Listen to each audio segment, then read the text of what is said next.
Es un gusto tener con nosotros a un viejo amigo de la Casa de Ingeniería. Durante muchos años dictó una electiva técnica en ingeniería, no técnica, perdón, que se llamaba Sociología Industrial. Les presento al profesor Alberto Mayor Mora. Él es sociólogo y magíster en Historia de la Universidad Nacional de Colombia, de cuyo departamento de Sociología fue profesor entre 1975 y 2003 en las cátedras de Técnicas de Investigación y de Sociología del Trabajo, alcanzando la categoría de profesor titular y la distinción de profesor emérito. Dirigió varios proyectos de investigación que dieron origen, entre otras, a las siguientes publicaciones: Ética, Trabajo y Productividad en Antioquia, 1984. Cabezas Duras y Dedos Inteligentes, Premio Nacional de Historia, 1997. Francisco Javier Cisneros y el inicio de las comunicaciones modernas en Colombia, 1999. Técnica y Utopía, Biografía intelectual y política del ingeniero Alejandro López. Recuerden a la profesora Clarita, ingeniero Alejandro López, 1876-1940, esta obra es del 2001.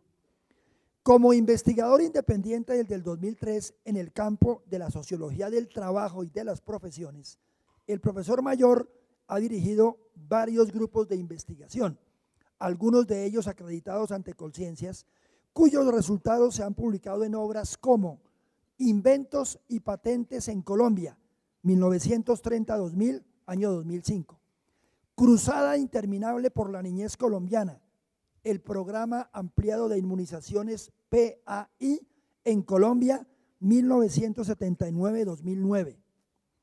Innovación, excelencia, tradición, la Facultad de Ingeniería de la Universidad Nacional de Colombia, 1861-2011, libro en homenaje a los 150 años de la facultad, publicado en el 2011, donde tuve el privilegio de trabajar con el profesor y bajo la dirección del profesor Mayor.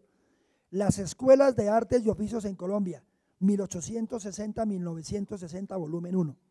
El Poder Regenerador de la Cruz, 2014. De la energía de Prometeo a la forja de Vulcano, el ingeniero Julián Koch Arango, un héroe del trabajo en Antioquia, 1892-1982, año 2014. En el momento se encuentra en proceso de edición su obra Biografía Profesional y Científica del Oftalmólogo José Ignacio Barraquer Moner, 1916-1998, edición bilingüe inglés-español. Profesor Alberto, muchas gracias, bienvenido.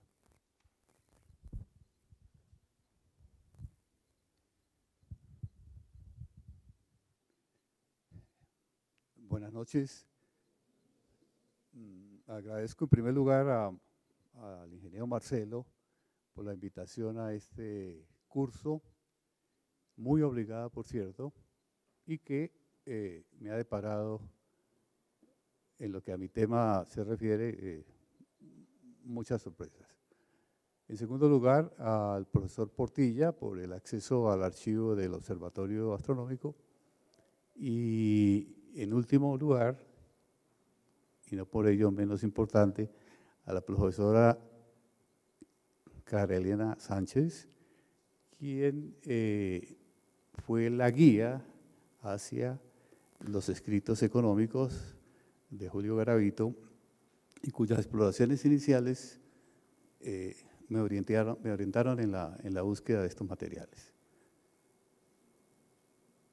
Decía que ha sido para mí muy grato sumergirme en los escritos, o dar una primera sumergida en los escritos de Julio Garavito, porque quizás tenía algunos prejuicios, sobre todo por su discípulo amado, Jorge Álvarez Lleras, quien reprodujo en los Anales de Ingeniería y en la revista de la Academia Colombiana de Ciencias varios de los escritos de Garavito, pero quizás no lo más importante. Lo más importante está inédito y será una tarea quizás de la Academia Colombiana de Ciencia de la Facultad de Ingeniería de la Universidad Nacional y quizás de la Escuela de Ingeniería Julio Garavito, recuperar esos materiales, editarlos y analizarlos.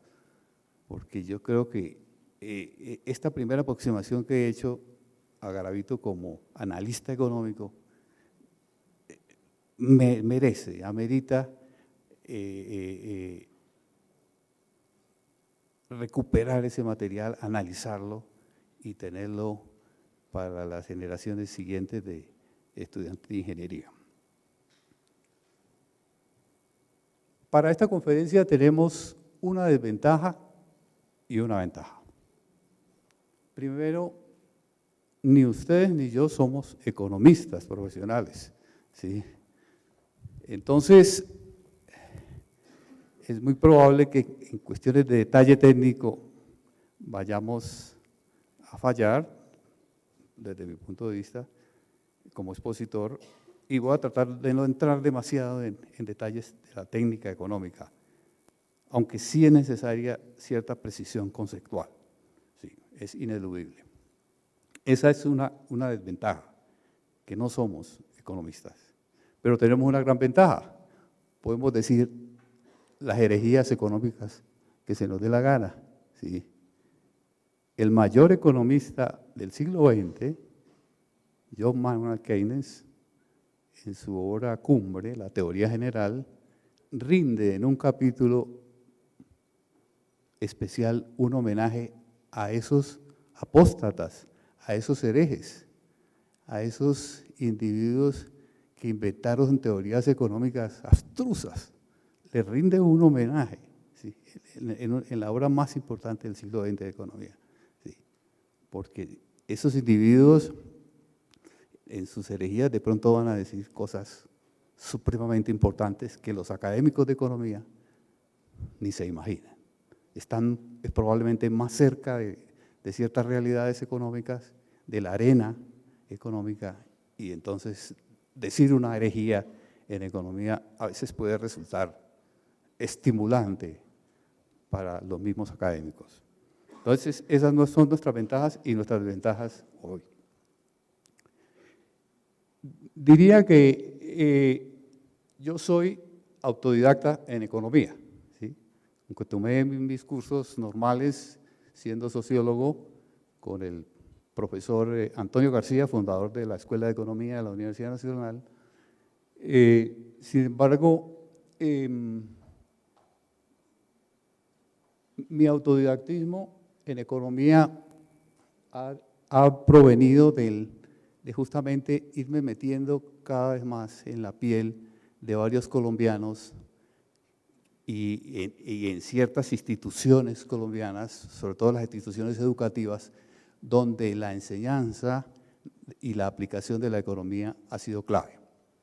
Esbozo aquí rápidamente que el descubrimiento de Julio Garavito para mí ahora como analista económico encaja perfectamente en este plan o en programa de investigaciones que empecé a montar desde 1975 como instructor asistente en la Universidad Nacional. En este programa de investigación en Sociología de las Profesiones y de los Oficios y en Historia de la Tecnología y de la Ingeniería, en mi primer proyecto fue sobre el impacto que tuvieron los ingenieros de la Escuela Nacional de Minas en el desarrollo antioqueño durante sus primeros 60 años. Esta obra, digámoslo así, me va a llevar, sin yo haberlo previsto, me va a llevar a buscar los personajes más importantes de esta Escuela de Ingenieros. Hoy se llama Facultad Nacional de Minas. Sí. Digamos, sinteticemos así uno de los hallazgos principales de este primer trabajo. La probabilidad de que un estudiante egresado de la Escuela de Minas resultara un empresario exitoso durante el siglo XX era altísima. Sí. Es decir, que quien pasara por la Escuela Nacional de Minas en la primera mitad del siglo XX tenía un destino ya asegurado como empresario, en un porcentaje muy alto. ¿Sí? Bueno, esto me llevó justamente a mirar el proyecto educativo de la Escuela de Minas y me centré en uno de los personajes que fue el ingeniero Alejandro López, de condición humilde, de familia de artesanos. Este ingeniero, sin embargo, es clave a la hora de reconstruir la historia educativa, económica e industrial de Antioquia. Sí. Él dio el viraje de una ingeniería técnica, exclusivamente técnica, y mostró otras alternativas como precisamente la ingeniería industrial y la ingeniería que orientase a sus estudiantes a ser empresarios, ¿sí? Desde muy temprano, digamos desde la primera década del siglo XX. Trabajé 7 años en la biografía de Alejandro López y uno de los hallazgos fundamentales fue descubrir que fue uno de los primeros economistas modernos en el siglo XX. Vivió 15 años en Inglaterra, justo cuando se produce la revolución keynesiana, entonces está inmerso en esa atmósfera de cambio del paradigma en economía.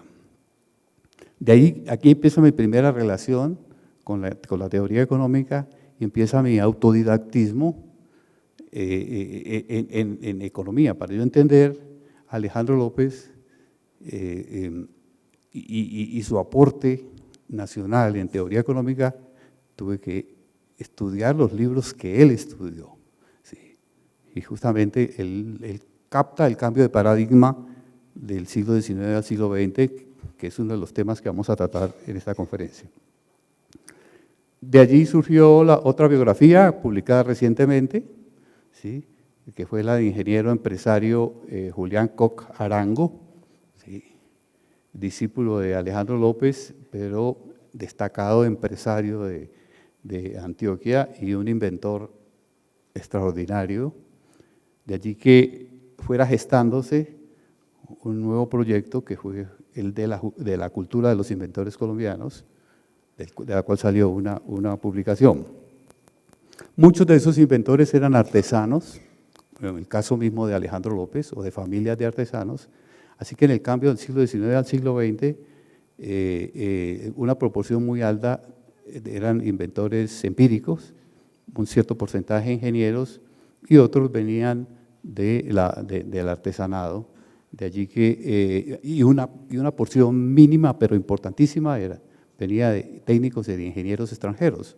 De allí que mi preocupación por ingenieros extranjeros como Cisneros, Heusler, Moore, etcétera, que se quedaron en Colombia, constituye y sigue constituyendo un punto central de investigación. El otro proyecto de las escuelas de artes y oficios, recientemente, cuyo primer volumen se publicó, muestra cómo la educación de los protoingenieros o ingenieros empíricos y los arquitectos se hizo por primera vez en estas escuelas, ¿sí? Mucho antes de que se creara la carrera de ingeniería e incluso de la carrera de arquitectura. El primer proyecto me lanzó a la historia de la facultad en la última década, la historia de la Facultad de Ingeniería de la Universidad Nacional, ¿sí? Y ha madurado también en la última década el estudio de la profesionalización del oficio del economista, que implica seguir estudiando la teoría económica por cuenta propia o con colegas del Departamento de Sociología que son paralelamente economistas y sociólogos. Un proyecto que está en marcha es justamente el de los manuales en economía. Este es el panorama general dentro del cual me he movido toda la vida como profesor de la Universidad Nacional y como investigador, y ahora como ya investigador independiente, pero sin cortar los lazos con la Universidad Nacional. De allí que soy autodidacta en economía, ¿sí? Seguramente diré algunas herejías, ¿sí?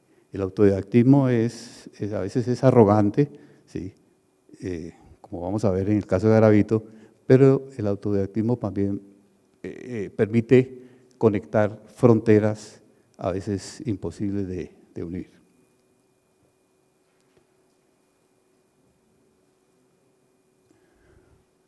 Esta conferencia, digamos, tiene unas 5 o 6 preguntas fundamentales que voy a tratar de resolver a medida que vayamos viendo rápidamente algunos de los escritos de Julio Garavito. La primera pregunta fundamental es la siguiente. ¿Comprendió Julio Garavito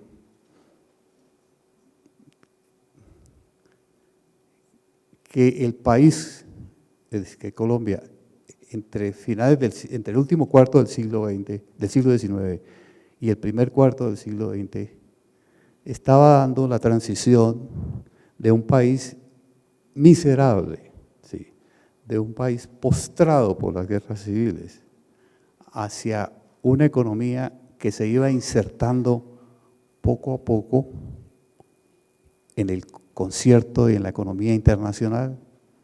¿Comprendió eso Julio Garavito?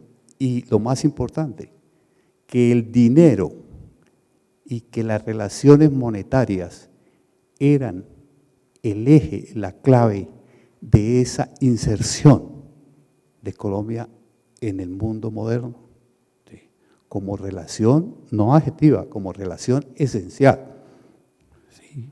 Esa es la primera pregunta. En segundo lugar, ¿sí?, ¿entendió Garavito que el dinero era un signo, ¿sí?, no algo concreto, ¿sí?, sino un signo de intercambios, un signo que permitiría justamente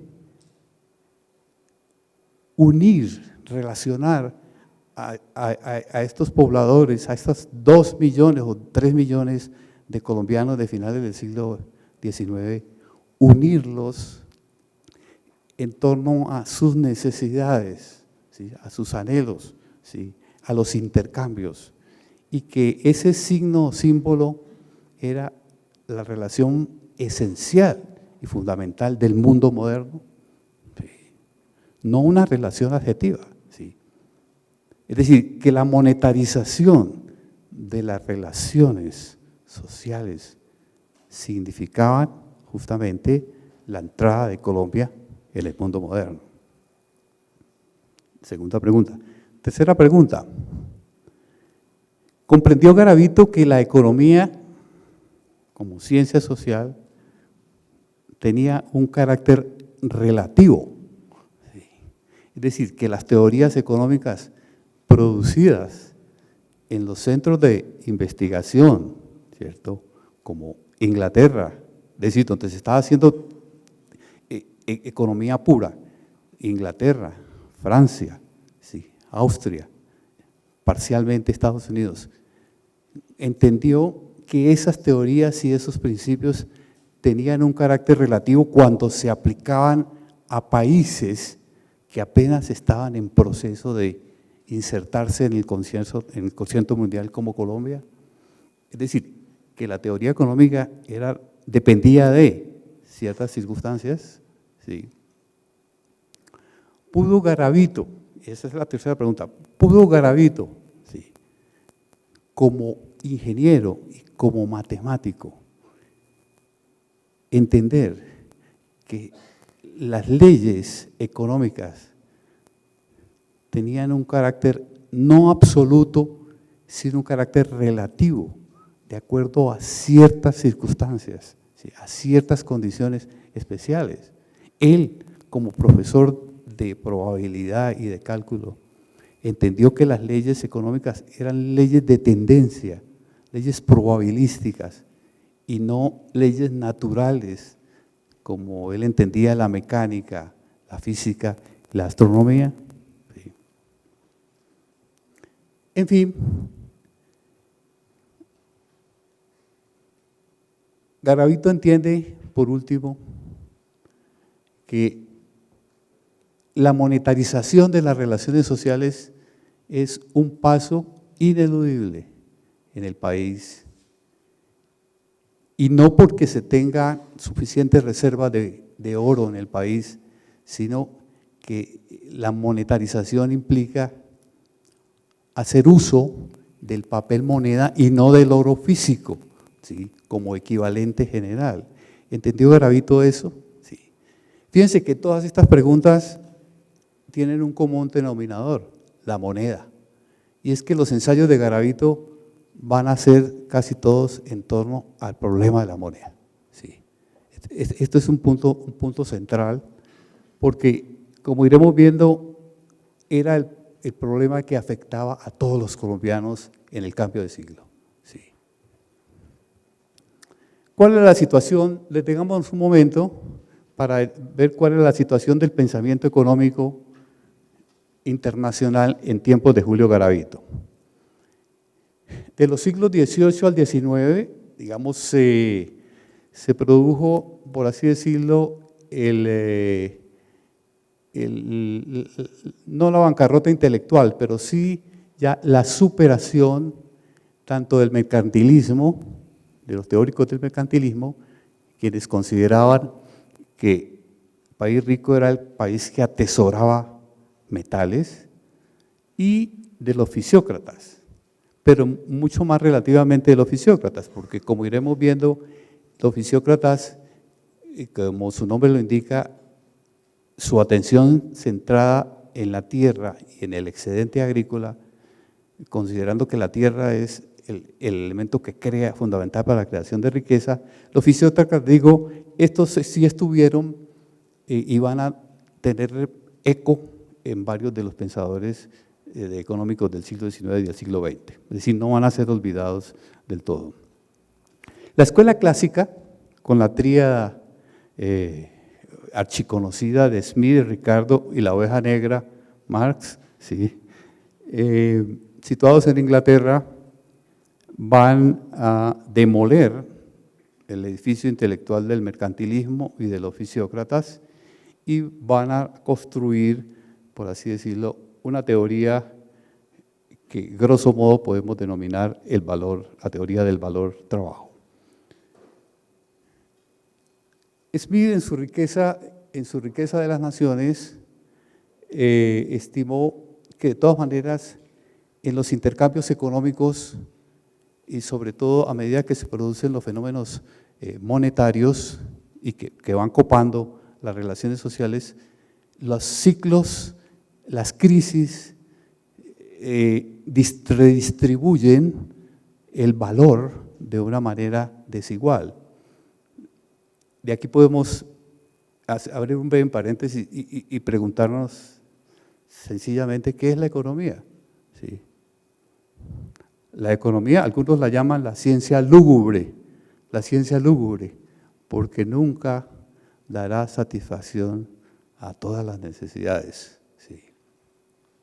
Otros la llaman la ciencia de la escasez, o sea, está centrada en los medios escasos.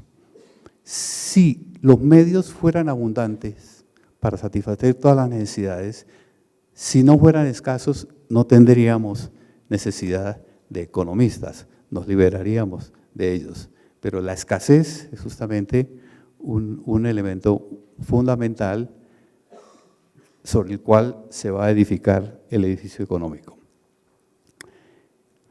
La riqueza se distribuye por los mecanismos del valor y distintamente en las clases, ¿sí? En las clases industriales, ¿sí?, mediante la teoría de la plusvalía de Marx, ¿sí?, a expensas del obrero, o la teoría de la renta de la tierra de Ricardo a expensas de las clases industriales. La teoría del trabajo sostiene entonces que el valor está definido objetivamente por el tiempo de trabajo socialmente necesario en la producción de una mercancía. Que un automóvil se construya en 4 minutos en Colombia, ¿cierto? Y que ese mismo automóvil se construya en 2 minutos mediante una cadena de robots en el Japón o en Alemania, eso ilustra un poco la teoría del valor trabajo, basada en el tiempo socialmente necesario para producir una mercancía y los efectos sobre los precios, ¿sí?, de esta distinta inversión de tiempo saltan a la vista. Esta teoría objetiva del valor trabajo va a ser puesta en el cambio de siglo, puesta en cuestionamiento por la nueva escuela, ¿sí? Esta escuela es llamada la escuela de la utilidad marginal, ¿sí? Y como muchas de las invenciones surgió paralelamente, al menos en 3 países distintos y de una manera simultánea,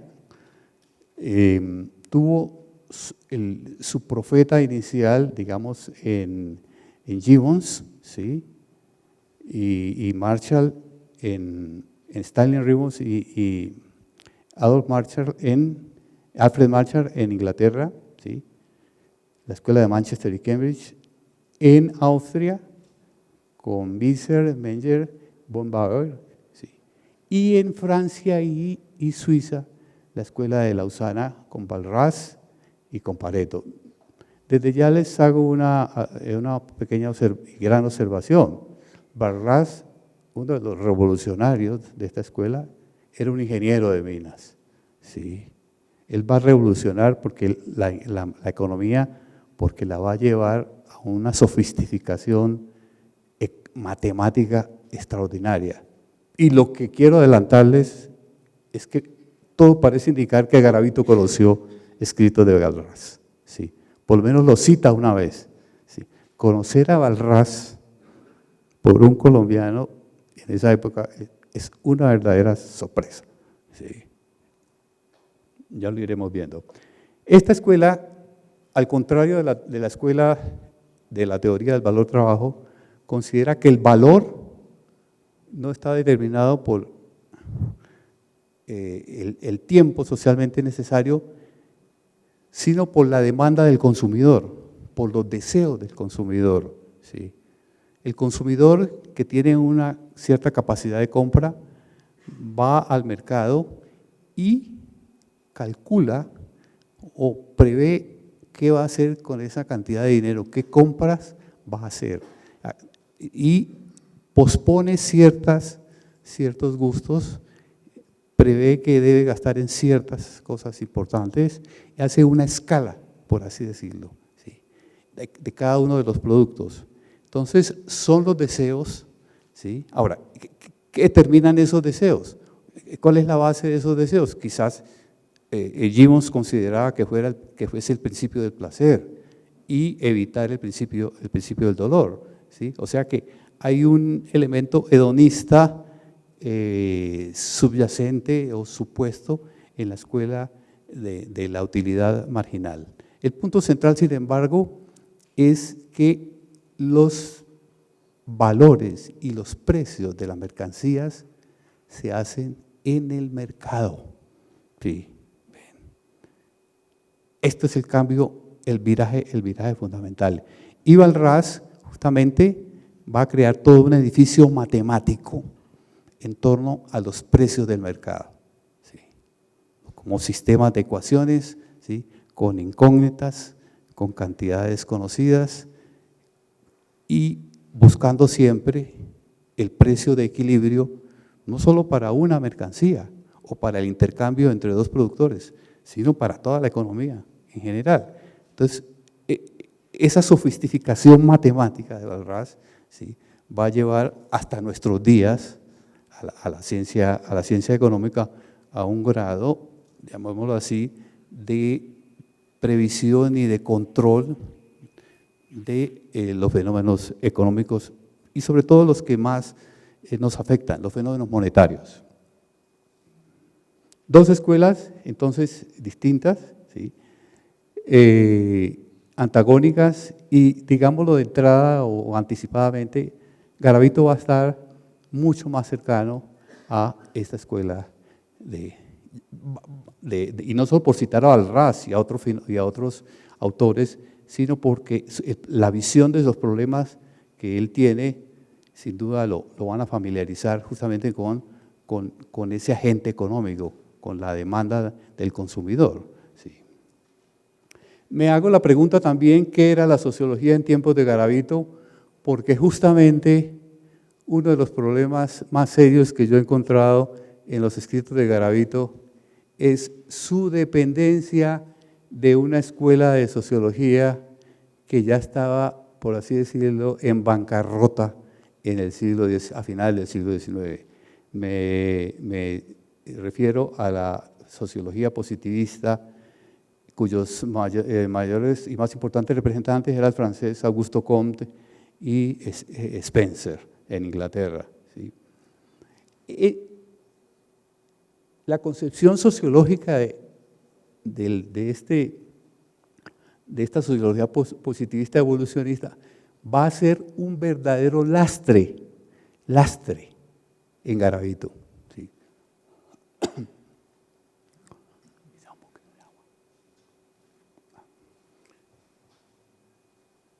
Este es uno de los encuentros fundamentales de mi primera exploración, un verdadero lastre, ¿sí?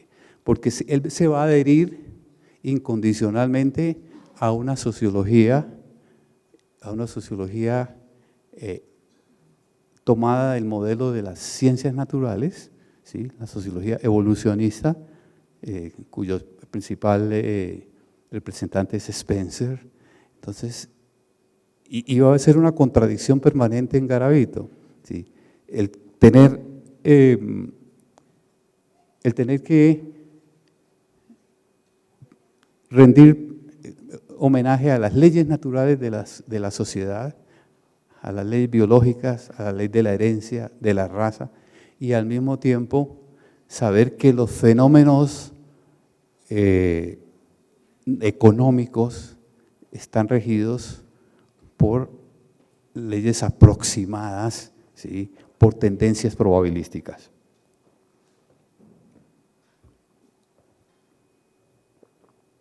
Solo quiero hacer esa mención y no entro en más detalles.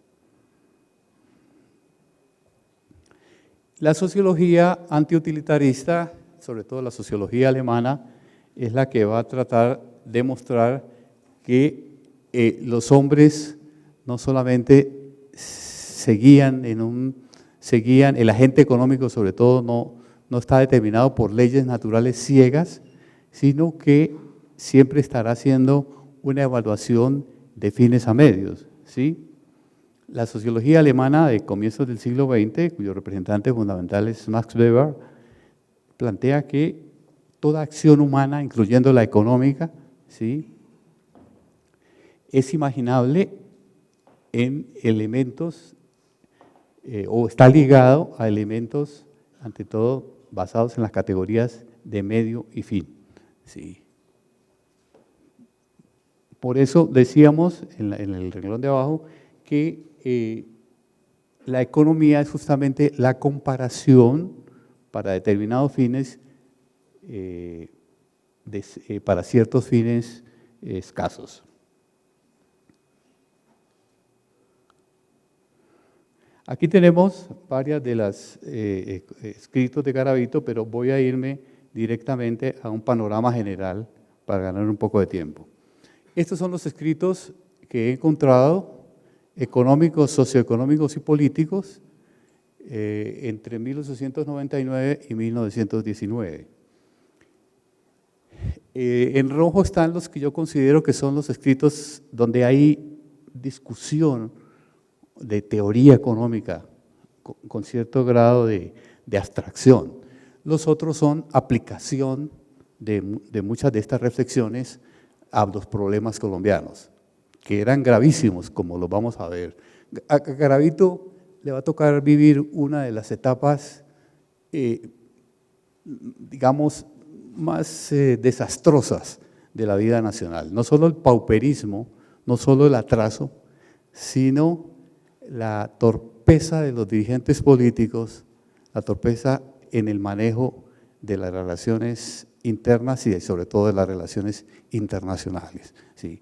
Así que Garavito también lo adelanto, en cierta medida, Garavito va a ser un espectador de estos procesos, pero no un espectador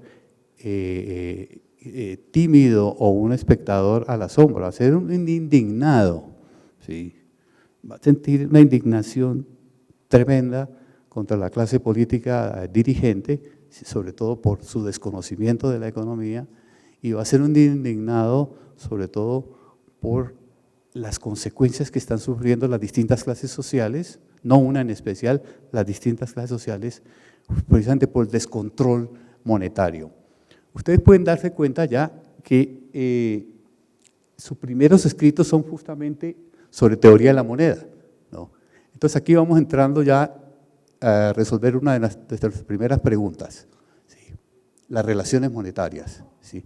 El país pastoril, atrasado, miserable, consumido por las guerras civiles, este país, sin embargo, muestra ya un signo moderno, la monetarización de las relaciones sociales, ¿sí? Es decir, como solución a las necesidades, no ya el trueque y los intercambios simples, sino la institucionalización de la moneda como eje de esas relaciones sociales.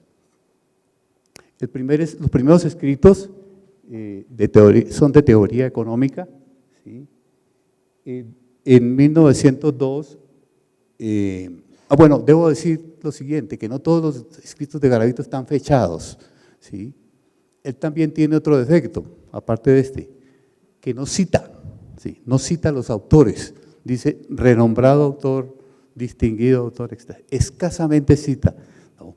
Entonces, penetrar en estos documentos, en estos análisis económicos de Garavito a veces es difícil, primero para localizar en qué momento lo dijo y segundo, sobre qué autores se está basando.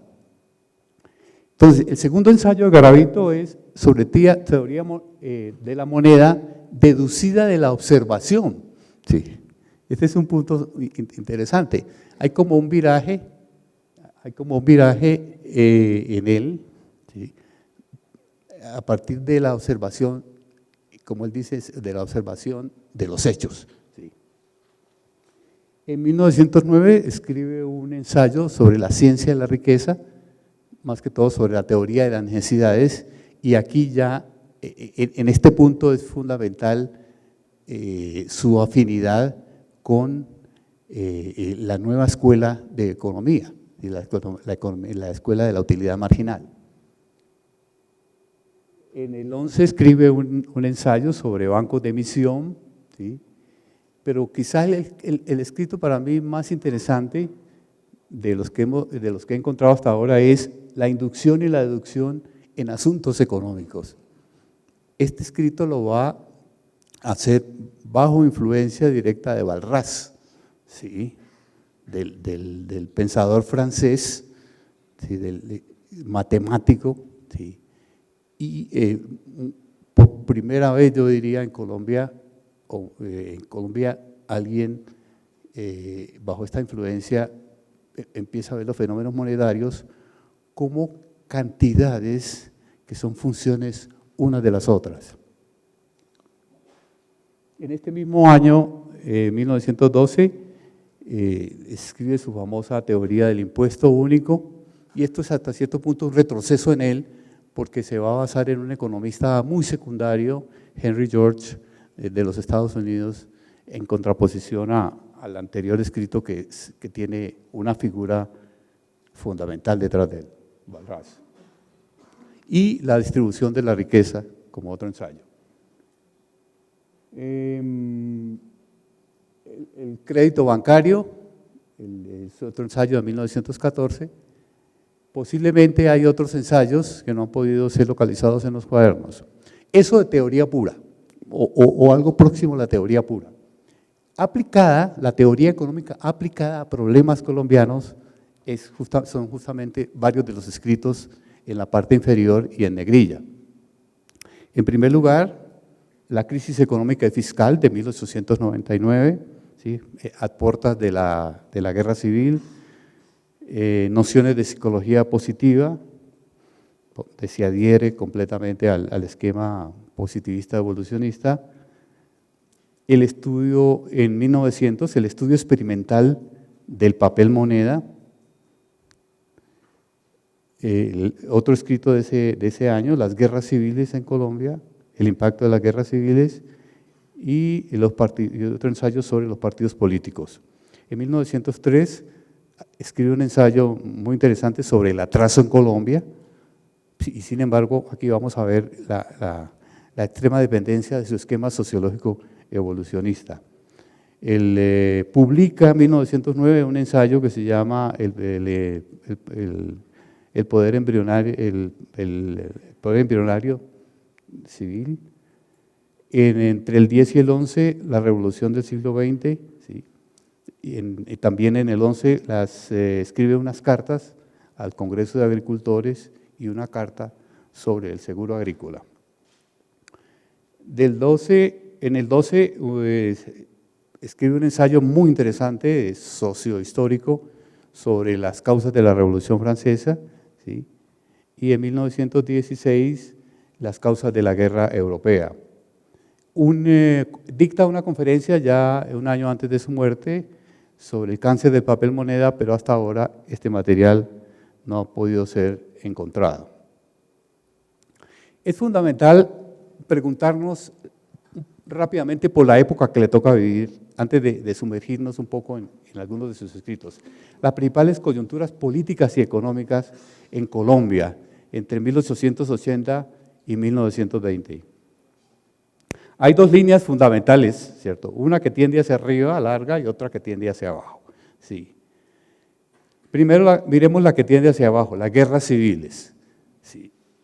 A Garavito le toca presenciar desde su niñez este fenómeno erosivo y destructor de las guerras civiles, una guerra civil cada 10 años, como él lo dice en uno de sus escritos. ¿Sí? Le toca vivir la guerra del 80 y la guerra del 85, ¿sí? Después la guerra del 95 y por último, la más destructora y disolvente de todas, la guerra de los 1000 días, o sea, de los 3 años, ¿sí? Que tuvo como secuela la pérdida de Panamá. Sin embargo, a pesar de vivir Colombia en una guerra civil permanente, sin embargo, hay, por así, un elemento que balancea este caos político y es la lenta pero segura inserción de la economía colombiana en el concierto mundial a través del café. ¿Sí? Desde la década del 70, el café va tomando un punto central en el porcentaje de las exportaciones hasta llegar a 1920, donde prácticamente tiene las 3/4 partes de las exportaciones económicas colombianas, desplazando al oro, la plata, el níquel, desplazando a muchos de los productos como el añil o la quina que se exportaban en el siglo XIX. Esta constante de la exportación cafetera es un punto central y además optimista, dijémoslo así, en que se refleja en los escritos de Garavito. Y tiene el café una consecuencia fundamental sobre la ingeniería y es la apertura de las vías de comunicación para facilitar las exportaciones cafeteras. En ese entonces, el invento fundamental para el transporte rápido y barato era el ferrocarril, ¿sí? De allí que escuelas como la Escuela de la Universidad Nacional, la Escuela de Ingenieros y parcialmente la Escuela de Minas de Medellín vayan a orientar a sus estudiantes en gran medida hacia los ferrocarriles y muchos de ellos van a ser notables constructores y a veces hasta insólitos constructores de ferrocarriles en condiciones geográficas realmente imposibles de vencer. Así que la exportación cafetera está ligada estrechamente al auge de la ingeniería colombiana, ¿sí? Por cuanto se necesitaron ferrocarriles en primer lugar, después cables aéreos, ¿sí? Túneles, adecuación de los ríos dragados, etcétera, etcétera. Sí. Es una época de consolidación de las exportaciones y la consolidación de la economía, pero al mismo tiempo el desarrollo de la ingeniería, el desarrollo ahora es en adelante mucho más seguro. Y son dos tendencias contradictorias, ¿cierto? Las guerras civiles y la consolidación poco a poco de la economía. Pero veamos esa línea quebrada que es la dirección política del país, ¿sí? El país crece económicamente y se siente la necesidad de emitir papel moneda, ¿sí? Entonces Núñez, a partir de 1886, promete a los colombianos que él no va a superar unas emisiones, yo puse equivocadamente presupuesto, es emisiones monetarias mayores a los 12 millones, ¿sí? Ese es el dogma de los 12 millones. Núñez quizás, por razones estratégicas, estimó que no iba a emitir más papel moneda.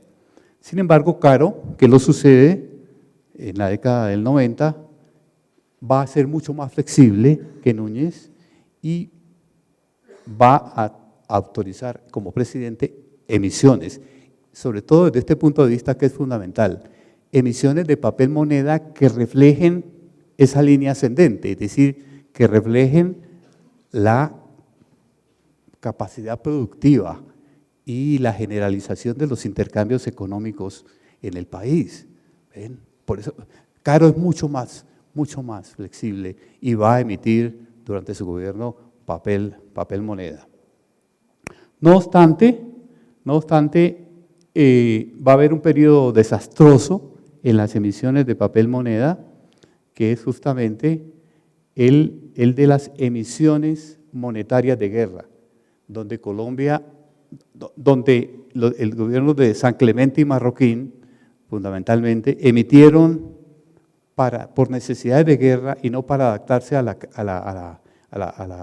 producción en auge del país, emisiones que llegaron a ser un verdadero récord mundial.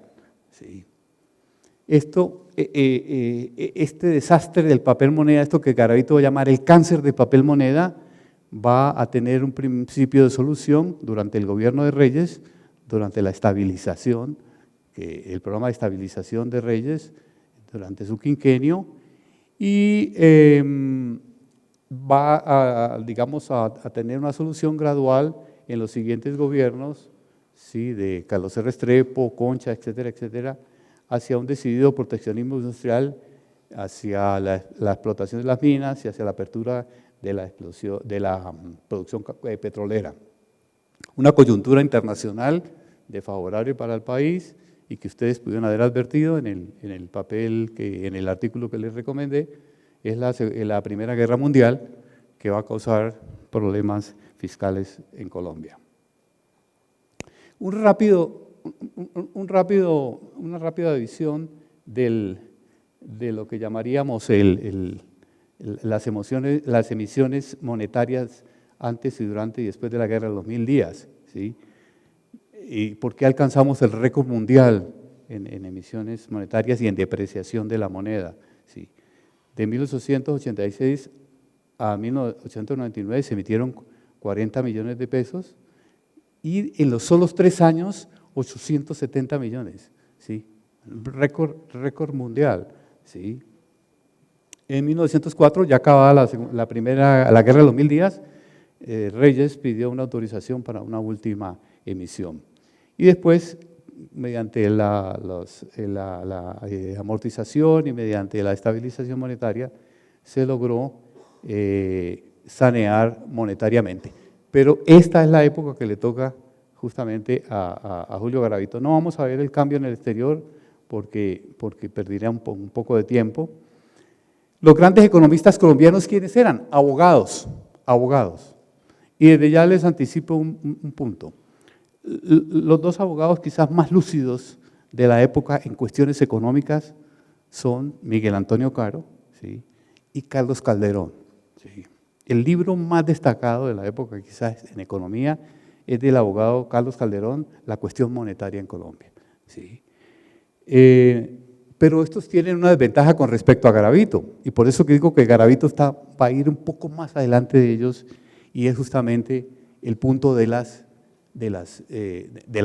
matemáticas.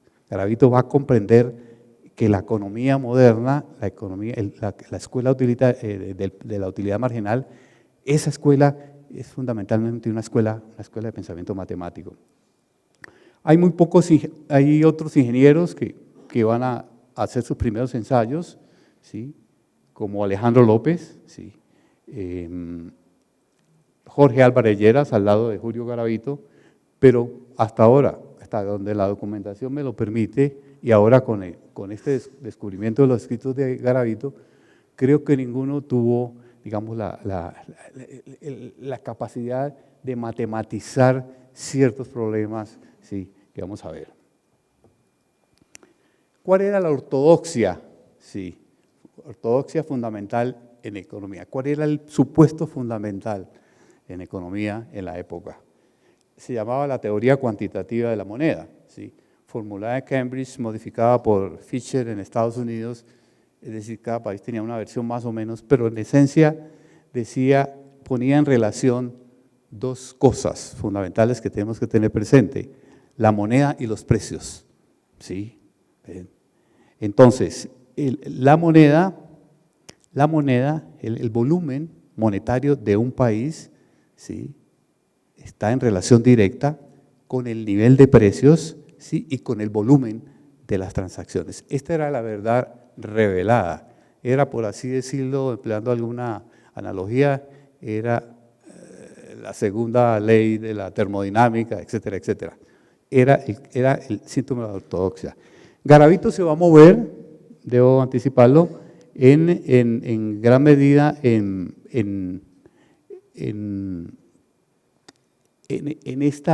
esta igualdad, ¿sí?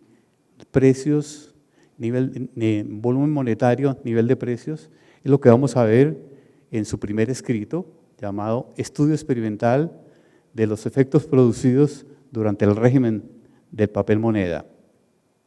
Y aquí hace unos apuntes teóricos que llama Teoría de la moneda deducida de las observaciones. Es el mismo artículo, es el mismo ensayo, ¿sí? Esto quedó inédito.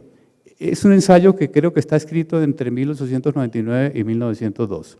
Los apartados de este ensayo son: ley experimental que liga los precios de los artículos de producción nacional con la cuantía del papel moneda circulante. Miren allí, la ortodoxia, ¿sí? La ortodoxia en economía.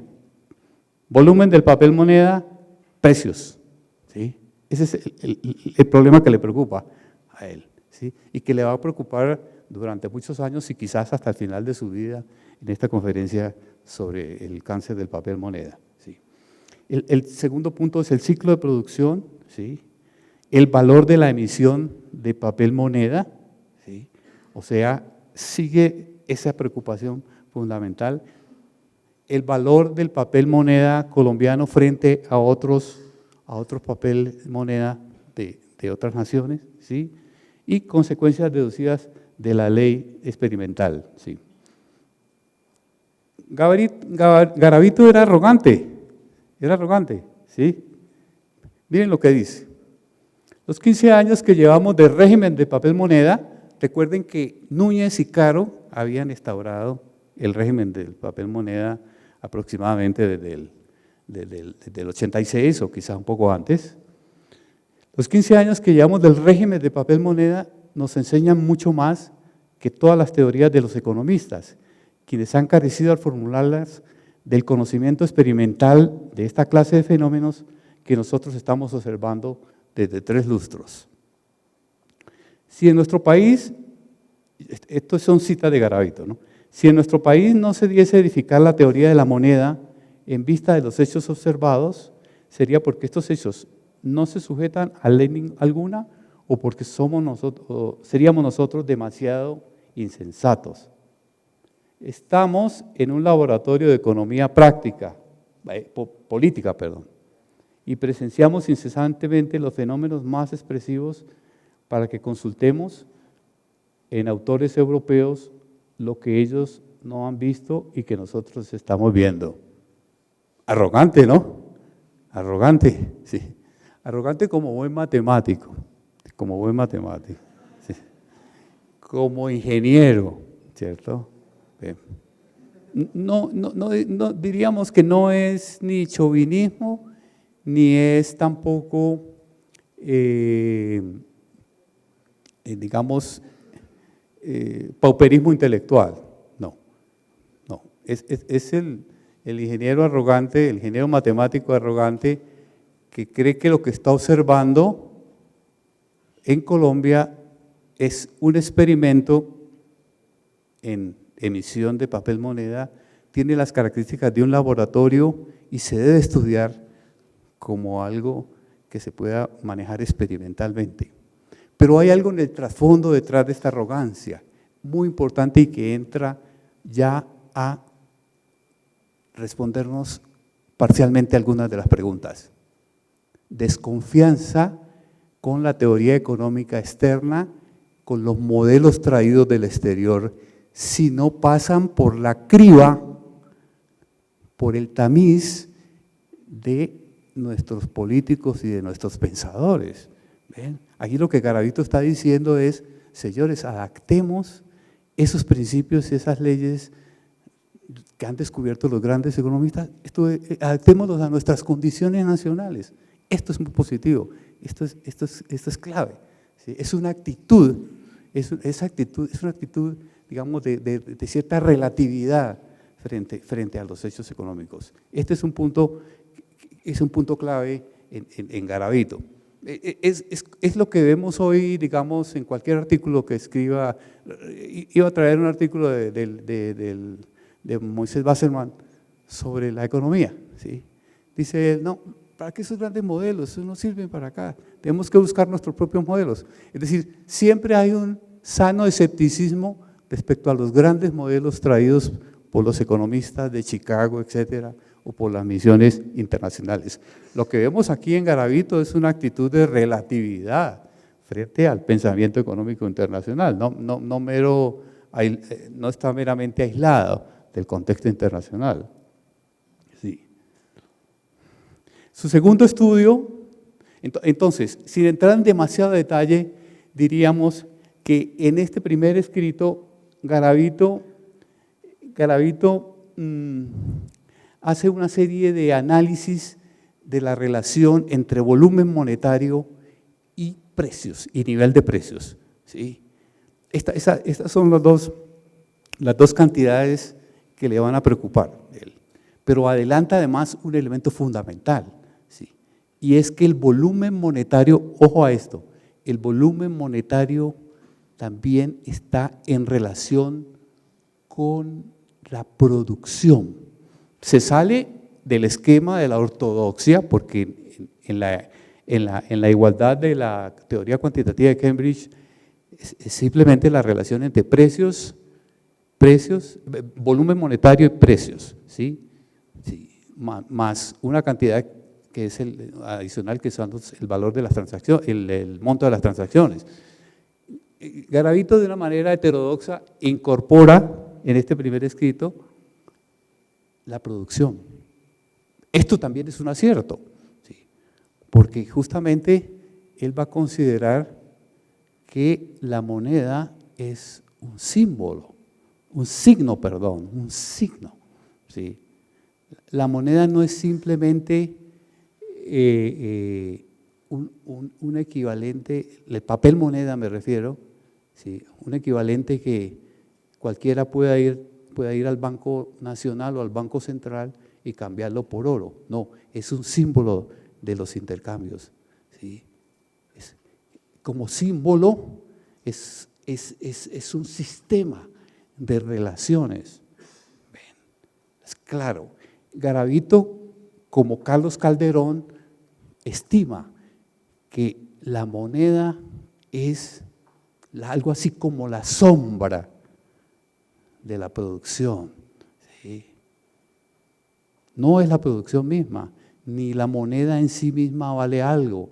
No, lo importante es que es un símbolo fiduciario, sobre todo cuando es apoyado por el Estado y no emitido por bancos particulares, como sucedió durante las guerras civiles, ¿sí?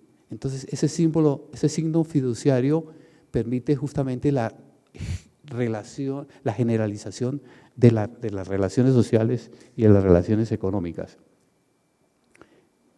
Este primer ensayo es bastante complicado desde el punto de vista del análisis matemático, porque él a la ecuación de Cambridge le añade otros elementos. Quedan abiertas las preguntas que estoy tratando de responder, en qué medida él va a ir incorporando en ese modelo sencillo otros elementos. Porque justamente la revolución keynesiana de mitad del siglo XX va a consistir en abandonar la ecuación cuantitativa, la ecuación de Cambridge, dejarla, superarla, y eso es lo que va a hacer Keynes. Yo estoy a la expectativa, en la lectura y relectura de estos materiales de Garavito. Sí, Garavito dio en el clavo en algunas cosas, es un campo abierto. Este segundo estudio se llama Estudio sobre la teoría de la moneda, ¿sí?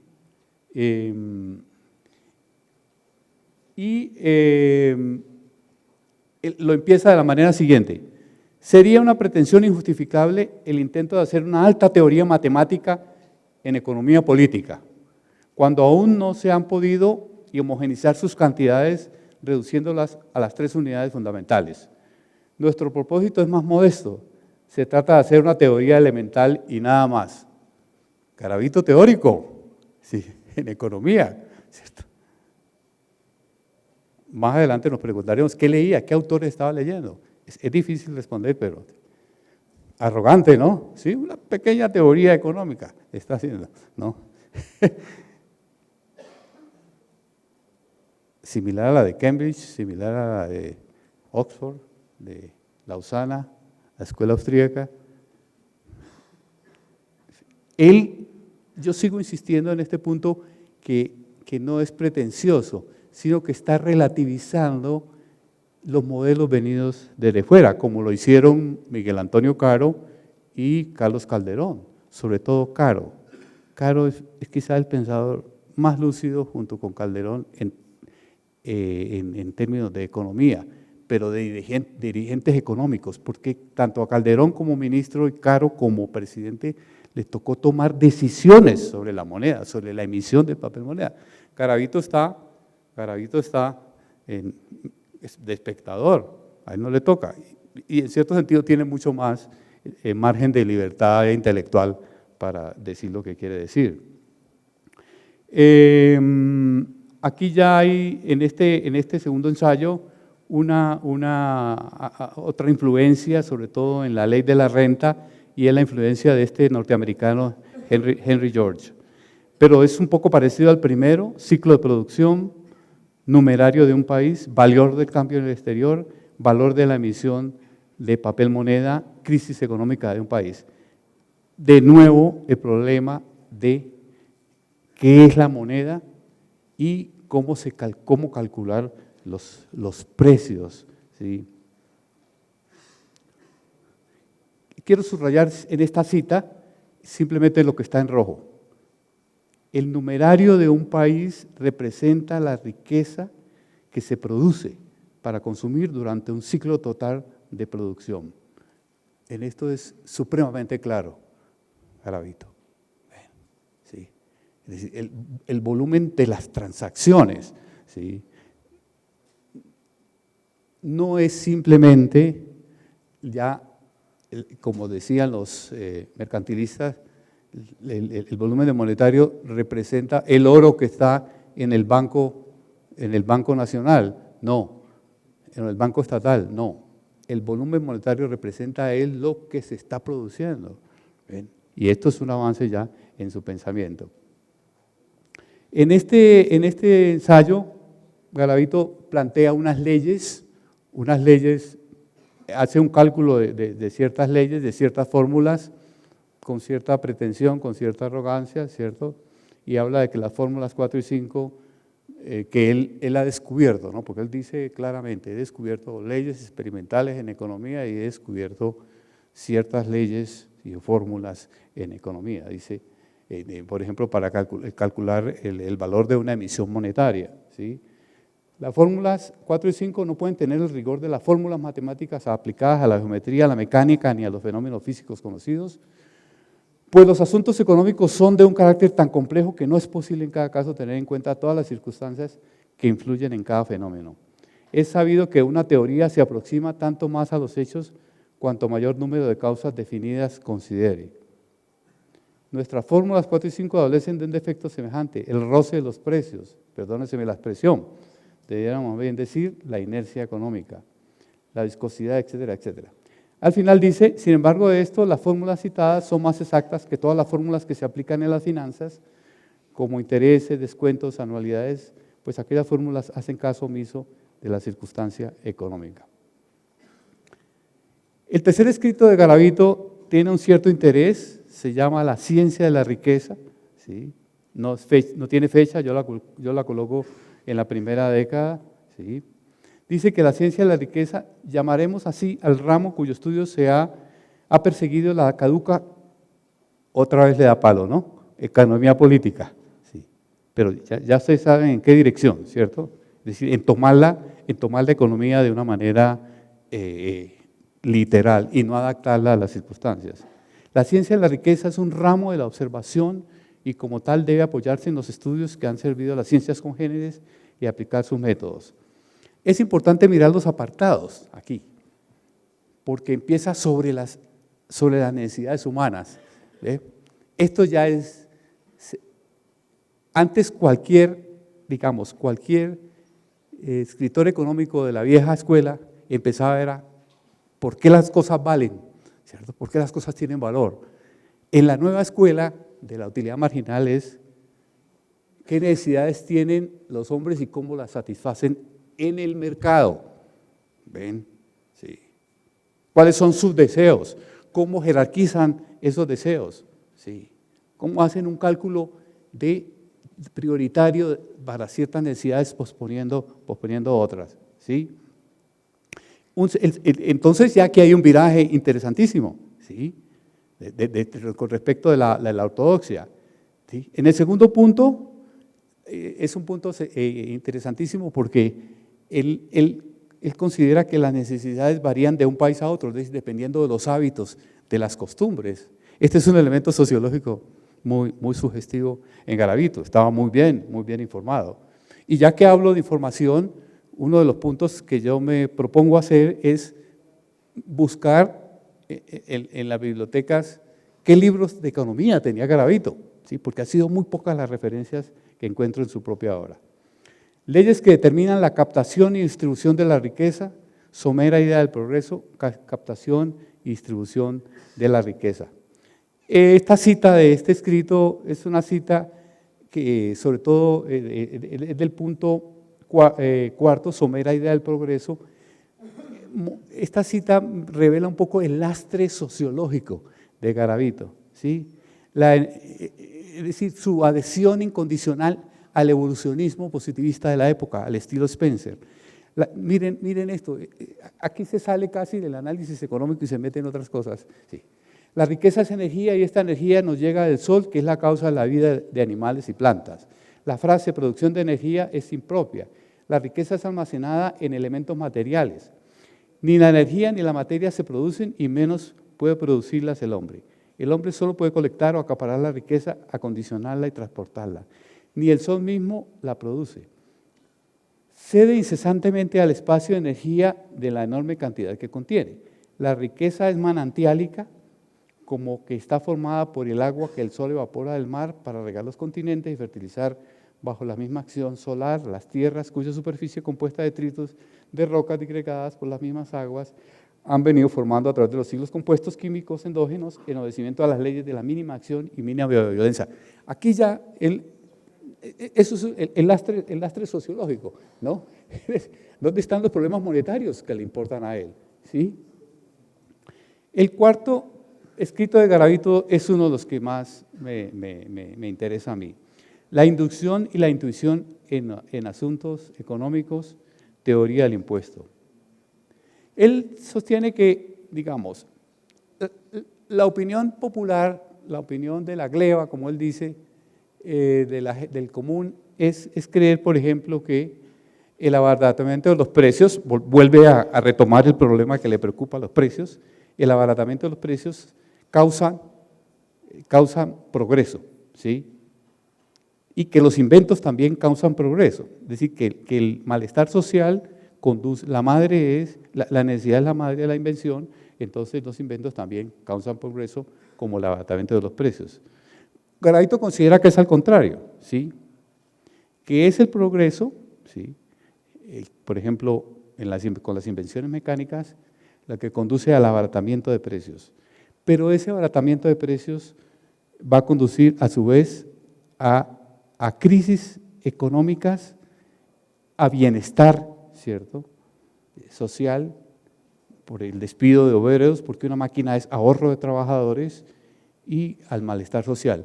Este es uno de los leitmotiv en los escritos económicos de Garavito, fundamental, que el progreso trae dos consecuencias contradictorias, ¿sí?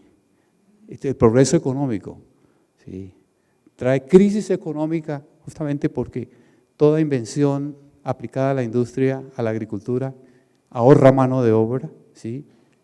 Deja en desempleo a una porción que él calcula en varios de estos ensayos, una porción de trabajadores agrícolas o industriales, ¿sí? Trae riqueza ciertamente, pero trae al mismo tiempo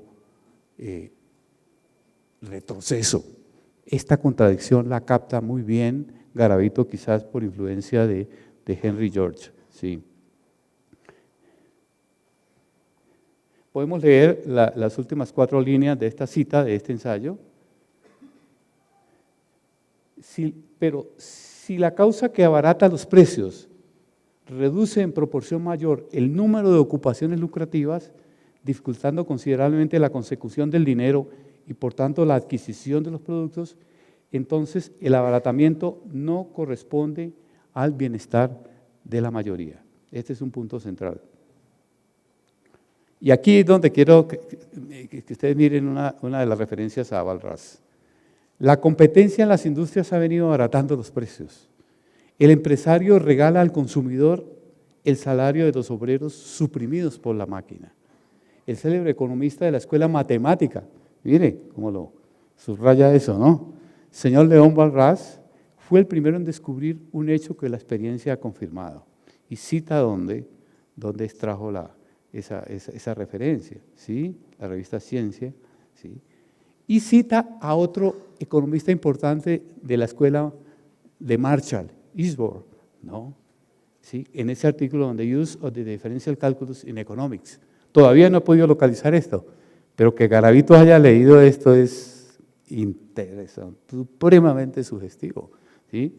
No solo por la aplicación del cálculo a la economía, sino que él está intentando hacer, sino por los presupuestos de la nueva escuela, ¿sí? De la escuela de la utilidad marginal, ¿sí? De que la demanda del consumidor es lo fundamental en la economía y la determinación del valor. Y se pregunta, ¿compensa la ventaja del abaratamiento en los precios la calamidad procedente de la disminución de ocupaciones lucrativas? El presidente Malestar prueba que no. He aquí otro triunfo de la inducción sobre la intuición. Bueno, aquí creo que tengo un problema con…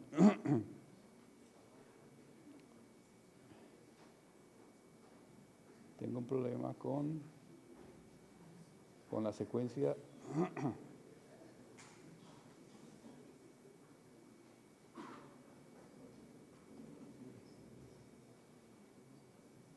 Bueno, no, aquí podemos seguir. ¿Cómo lo paso a la pantalla?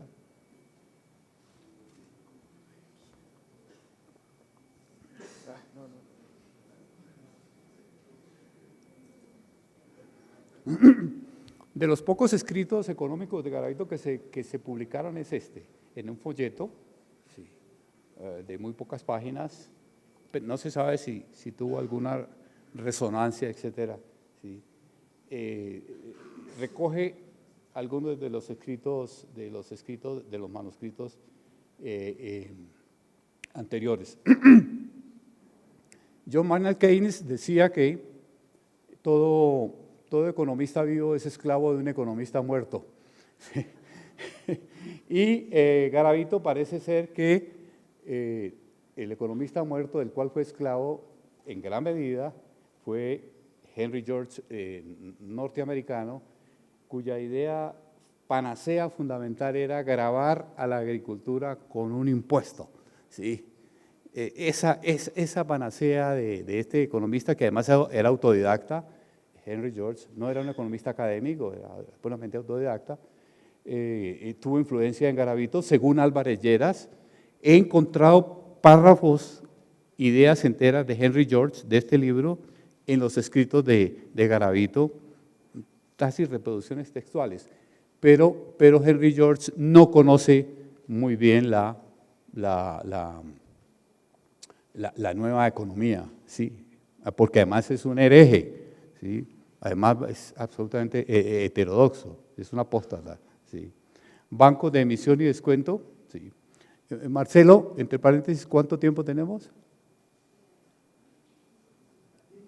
10 minutos, correcto. Este es un quinto ensayo, ¿sí? Miren lo que dice aquí porque nos ayuda a responder una de las preguntas iniciales. En lo que dice Garavito en este ensayo, en lo que respecta a las cuentas corrientes, todo es correcto. Al poner en circulación el depósito excedente de estas, no se altera el monto total de la moneda, sigue la preocupación de él, y si los propietarios de este depósito no están en capacidad de hacerlo circular, viéndose obligados a dejarlo inactivo y perdiendo en consecuencia el usufructo que desenvengarían de su circulación, ningún fraude comete el banco en atender a la necesidad del comercio, poniendo en movimiento y bajo su responsabilidad esa cuantía de moneda. Monetarización de las relaciones sociales. El mundo moderno son papeles, ¿cierto? Bonos, letras de cambio, no solamente monedas, ¿sí? Ese es el mundo moderno. Ahora que le están vendiendo una póliza, ¿cierto? Pensaba yo en Garavito, ¿cierto?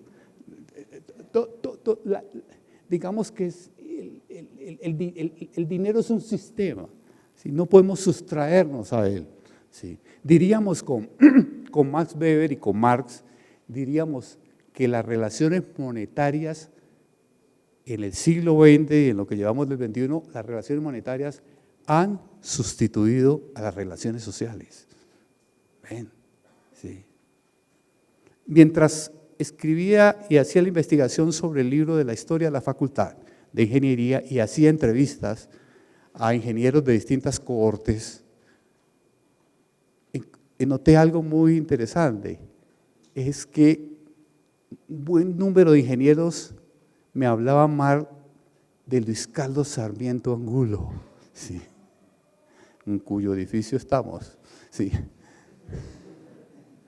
Pero Luis Carlos Sarmiento Angulo nos tumbó aquí, nos tumbó allá, me quitó los equipos, me hizo una jugada maestra. Eso fue recurrente, obviamente eso no lo dije en el libro, ¿sí? Pero no es de extrañar eso, es decir, Luis Carlos Sarmiento Angulo representa justamente eso que Garavito expresa de una manera oscura, a veces de una manera clara, que los hombres somos ya medios, no somos un fin para los otros hombres, no somos medios. Hacer dinero por el dinero mismo es, digamos, la quintesencia del capitalismo moderno, ¿sí? De esa economía monetarizada. Entonces, ya algunos de los entrevistados les decía, no, pues es que es normal que haya, digamos, millonarios o individuos que han monopolizado, dijéramos así, en este caso la profesión de la ingeniería, que tengan sus propios bancos, ¿sí? Sarmiento, a diferencia de otras grandes compañías de ingenieros creadas por egresados de la Nacional, creó su propio banco, se aseguró, ¿sí? en el mundo moderno y en las relaciones internacionales. La vida moderna está cruzada, sin duda, por el dinero como sistema. Aquí Garavito se pone del lado del Estado y responde a una de nuestras inquietudes iniciales. el mundo, es decir, la tendencia moderna es que los privilegios de los que emiten dinero privadamente deban someterse a la autoridad del Estado, ¿sí? Y sin ser conservador del todo, Garavito alaba la medida de Núñez, ¿cierto?, de haber tenido el valor de colocar al Banco Central y al Estado, con el respaldo fiduciario del Estado, de la moneda circulante.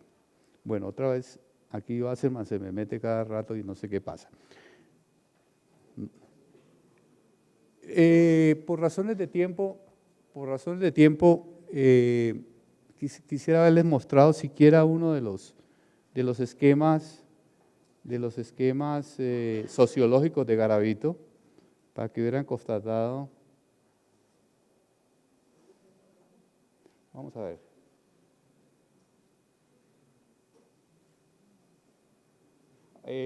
Garavito tiene análisis de coyuntura muy interesantes, de coyuntura económica, interesantísimos. Le fueron rechazados varios de los trabajos que él mandó a la prensa, quizás porque era bastante duro con la clase política, ¿sí? Pero aquí. El crédito bancario, que ustedes tuvieron oportunidad de leer como recurso fiscal, ¿sí? Pero quisiera buscar para terminar al menos uno de sus análisis sociológicos. ¿Sí? Bueno, miremos análisis de coyuntura política, causas de la Revolución Francesa. Él siempre plantea la opinión común y después expresa la propia, ¿no? La interpretación común dice que la Revolución Francesa se debió fundamentalmente, ¿sí?, a la alta carga impositiva al agricultor francés por parte de las clases parasitarias del corte, nobleza y clero, ¿cierto? Clases que no pagaban impuestos. ¿Sí? Esto condujo a la miseria, ¿sí?, agravada por las malas cosechas y las pésimas vías de comunicación, y se produjo la Revolución Francesa de 1789. Esta es la interpretación común. Esta es la interpretación alterna que ofrece Garavito. ¿Sí? No, las causas de la Revolución Francesa son económicas. ¿Ven? Son económicas. ¿Sí? Francia dominaba mundialmente la manufactura, ¿sí?, de la cual quedan ecos, ¿no? La manufactura de sedas, de gobelinos y todas las grandes fábricas. Se dice que había cerca de 50.000 fábricas de tejidos, ¿sí?, gobelinos, sedas, etcétera, etcétera. Dominio total del comercio mundial. Pero ese dominio le es usurpado por un cambio en la tecnología, la aplicación de la máquina de vapor a la industria inglesa. Entonces, Inglaterra le quita la supremacía comercial a Francia. ¿Sí? Esto produce una crisis económica y fiscal francesa en el siglo XVIII a finales, ¿sí?, y produce la revolución. Fíjese, si bien es cierto que él se apoya en varios historiadores, que no tengo tiempo de mencionar aquí, sin embargo, él muestra cómo realmente un hecho político tuvo una causa económica o un conjunto de causas económicas, y fue justamente la pérdida de la supremacía manufacturera por un cambio tecnológico, ¿sí?, que hizo Francia.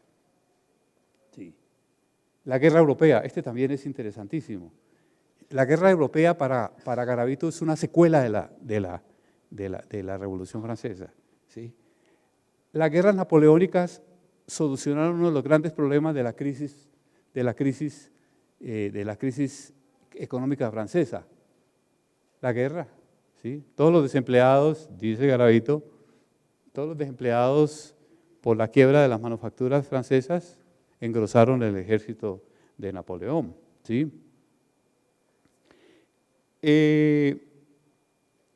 Inglaterra, a su vez, entra en una fase de sobreproducción económica que a la vez crea desempleo y riqueza. ¿Sí? Entonces, se produce un fenómeno que es la industria de guerra en el siglo XX, ¿sí?, causada además por un cambio tecnológico un nuevo cambio tecnológico, lo que diríamos una nueva revolución industrial, como yo le decía a mis estudiantes de ingeniería en los cursos de hace 20 años. Primera revolución industrial, el símbolo es la aplicación de la máquina de vapor a la industria. La segunda revolución industrial, un nuevo cambio en las fuentes y formas de energía, la aplicación de la electricidad y sustitución del vapor, y es Alemania. Sí. Entonces, fíjense, esa interpretación histórica histórico-económica es supremamente sugestiva. Este ensayo se consigue. ¿Sí? Y miren este elemento que es supremamente sugestivo y va un poco en contra de mi acerto de que Garavito era un evolucionista acérrimo. Dice, quienes negan la posibilidad de una ciencia social sociológica, fundándose en que no se han enunciado hasta hoy las leyes a las cuales obedecen los acontecimientos sociales, confunden la ignorancia en que aún está la humanidad con respecto a tales fenómenos, con la existencia misma de ellos. Si admitiésemos que los hechos sociales son obra del acaso, el azar, nos veríamos al fin en presencia de la ley de los grandes números y esta al menos sería una ley. Importantísimo. Él mismo va a abandonar su esquema evolucionista de leyes naturales rígidas. Dice, en los fenómenos sociales hay leyes de tendencia, leyes probables. ¿Sí? Esto es reconfortante haberlo encontrado yo hacia el final, o en sus escritos finales. ¿Ven? Porque el esquema es, el esquema de Garavito como este es terriblemente, digamos, evolucionista. Miren esto, por ejemplo. ¿Cuál es la causa de la periodicidad de las guerras civiles en Colombia? Que el organismo social colombiano recorre fases de niñez, adolescencia, madurez. Entonces, estamos en una edad adolescente. Ese es de un análisis tan simplista que contrasta terriblemente con sus análisis monetarios. Pero él se adhería a estas leyes evolucionistas. ¿Sí? Bueno, causas del atraso relativo de Colombia. Aquí es importante y terminaría aquí justamente porque este nos da el punto de la sociología evolucionista, que es un lastre para su interpretación económica. Él dice que la interpretación común del atraso de Colombia es esta: las guerras civiles, las instituciones políticas inadecuadas, la religión dominante, la raza, la lengua, el clima, ignorancia industrial, falta de vía de comunicación. Este es el esquema interpretativo de Garavito. ¿Sí? En los países avanzados, el progreso, la laboriosidad individual, la actividad para el trabajo, es otra forma de decir la productividad del trabajo, depende, según Garavito, del buen clima, de la densidad poblacional, que estimula la competencia vital, la raza, he aquí un elemento evolucionista, determinismo evolucionista, y este punto, aplicación de la ciencia a la producción. Esto en los países avanzados. En un país como Colombia, entonces, la ignorancia industrial, la falta de vía de comunicación y las guerras civiles son causas, son consecuencia del atraso, no causas. ¿Sí? El atraso se debe, y aquí está el esquema evolucionista muy claro, al clima, a la densidad poblacional, a la raza. ¿Sí? Él dice que la herencia española es un elemento nefasto para Colombia, y entra en detalle a esto. Redondeando, algunas conclusiones, podemos responder a varias de las preguntas formuladas al comienzo de una manera aproximada, ¿cierto? La fundamental es que Garavito entiende que la moneda es un signo, ¿sí? Y que es un signo de los intercambios y de la generalización de las relaciones sociales, y que él está indignado con la devaluación, con la inflación, con esas emisiones monetarias clandestinas, pero al mismo tiempo hace análisis de los precios y del volumen monetario. O sea que él ve que eso es símbolo ya de que estamos entrando en una etapa de progreso. Eso es positivo. ¿Ven? ¿Sí? Él no es romántico, ni se coloca en una posición de mirar el pasado como algo superior. No, hay que generalizar las relaciones monetarias. Y por eso él se esfuerza por entenderlas, y por eso él se esfuerza por inventar leyes, así nos parezcan hoy un poco parroquiales esas leyes del valor de las emisiones, o las leyes experimentales, como él las llama, las leyes experimentales que relacionan el numerario con el volumen con el nivel de los precios. En eso Garavito acertó. Y entendió además que el papel del Estado era fundamental como elemento fiduciario.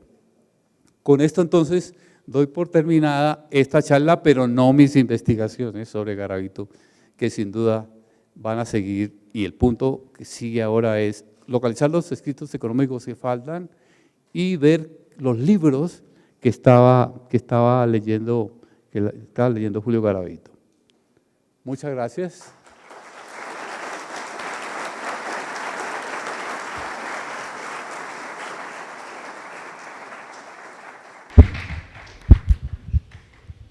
Bien, han llegado aquí algunas preguntas. No van a haber preguntas técnicas en economía, ¿no? Espero que no. Aquí hay algo que el profesor no lo mencionó en ninguna parte. Pregunta un estudiante de sistemas: ¿qué fue la revolución elipsiana? ¿Cómo? ¿Qué fue la revolución elipsiana? De la palabra elipse. Sospecho que pregunta es por keynesiana. Giancarlo Hernández. Tranquilo, estamos aquí entre amigos. Que el chisme no salga de aquí, tranquilo. Pregunta. No, era simplemente saber, digamos, que al inicio él lo mencionó.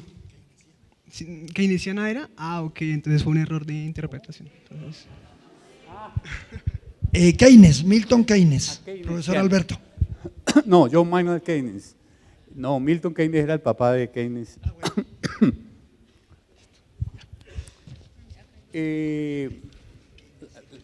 La revolución keynesiana va a ser justamente algunos economistas simplemente la llaman así. La revolución keynesiana fue la vía de escape de la ecuación cuantitativa de Cambridge, ¿sí? Es decir, solo cuando Keynes pudo escaparse de ese que era el supuesto número uno de las relaciones monetarias, cuando pudo escaparse creó un nuevo modelo de interpretación, ¿sí? Sería demasiado prolijo en entrar en detalles, pero el elemento fundamental que quizás pasó muy desapercibido en mi exposición sobre Garavito es el hecho de que mucha gente queda desempleada por los cambios técnicos, ¿cierto? Entonces, ¿qué hacer con ese desempleo? Keynes va a crear un sistema teórico en que da una solución práctica al desempleo. ¿Sí? Lo da en teoría en su libro que se llama justamente Teoría General del Interés, del Dinero y del Empleo. ¿Sí? Y resumiendo demasiado, diríamos que hay un elemento dinamizador de la economía que es el Estado.